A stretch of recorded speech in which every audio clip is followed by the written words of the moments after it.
Welcome to Abide, everyone. We're just taking a few minutes out of our day to nourish our souls with the words of Jesus. We're in Matthew chapter 5. We are up to this saying in verse 6, "Blessed are those who hunger and thirst for righteousness, for they shall be satisfied." Let's start here. God is more interested in the question, "What do you want?" than the question, "What are you doing?" A lot of us focus on that question in our daily lives. What are you doing? Like we evaluate ourselves according to that rubric. God is much more interested in the question, what do you want? You know, when the question is, what are you doing? If God looks at us and asks us that question, the focus is on things like outward compliance. You know, are you going to church? Are you reading your Bible? Are you being kind to your neighbor, your spouse, your sibling? The question God is more interested in directing to you is the question, what do you want? That's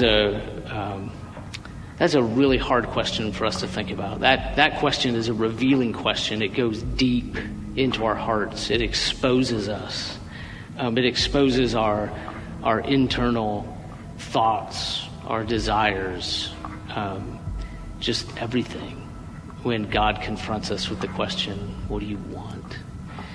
You may remember times in the Gospels where Jesus goes to someone and asks them, what do you want? Or do you want to be healed? John 5.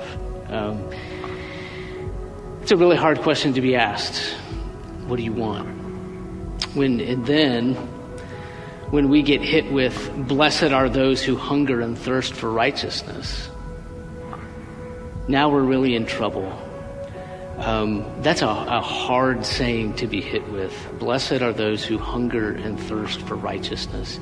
It immediately produces in us just this feeling of despair before God, because we realize righteousness usually is not what we hunger and thirst for. We hunger and thirst for other things. Things pertaining to the old sinful nature are those are the things that we want.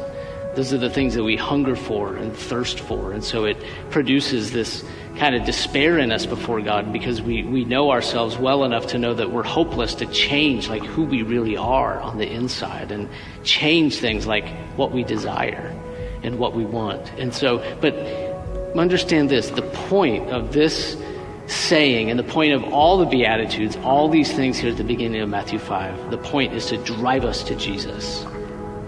The point is for us to understand immediately, I can't do that.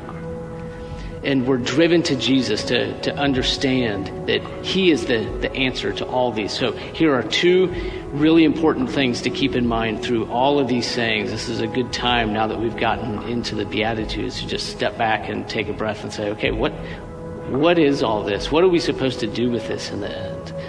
Number one, we need to understand that Jesus is the one who perfectly fulfills all of these things that he's saying. He perfectly fulfills all of his own words. He is the one who perfectly fulfills, blessed are those who hunger and thirst for righteousness, for they shall be satisfied. Jesus is the one who hungered and thirsted for righteousness and does even still. No impure thought, no evil thought, no wrong motives.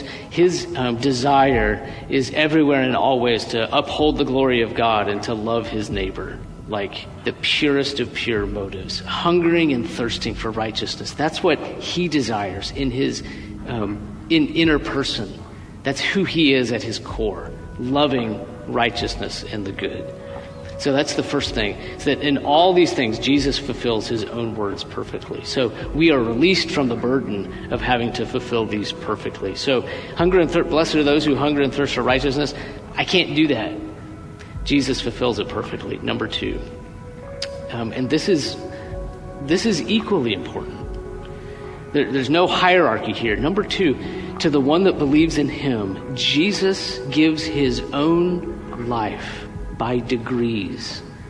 according to our obedience, Jesus by degrees gives his own life to his disciple so that over time we too will grow in loving, hungering, thirsting for righteousness.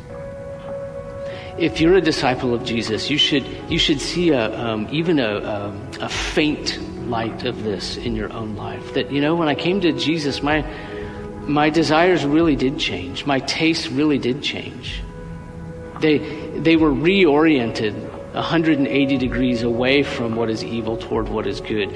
That doesn't mean that I don't occasionally look back and act out according to the old desires, but my feet are on a new path now. I can testify that I really do hunger and thirst for righteousness. I really do long to identify with what we find here. That is what I'm chasing after. And I really do believe that that is the satisfying life. When I am pursuing justice, and I am pursuing love of neighbor, and I am pursuing love of God. Like, those things really do satisfy. Jesus' words are true. He fulfilled it perfectly. I fulfill it imperfectly. I confess in the end, his word is true. Blessed are those who hunger and thirst for righteousness, for they shall be satisfied.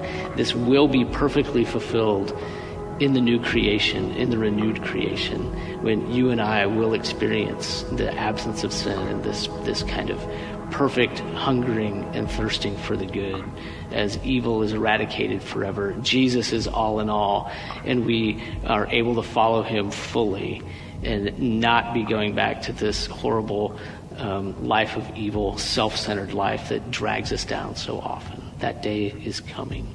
Until then, keep your eyes on Jesus. Thanks for spending this time sinking our teeth into his words, which are true life. And remember, send me your prayer requests. My email address is there in the notes. I will put your request in my prayer book and be praying for you. All right. See you next time.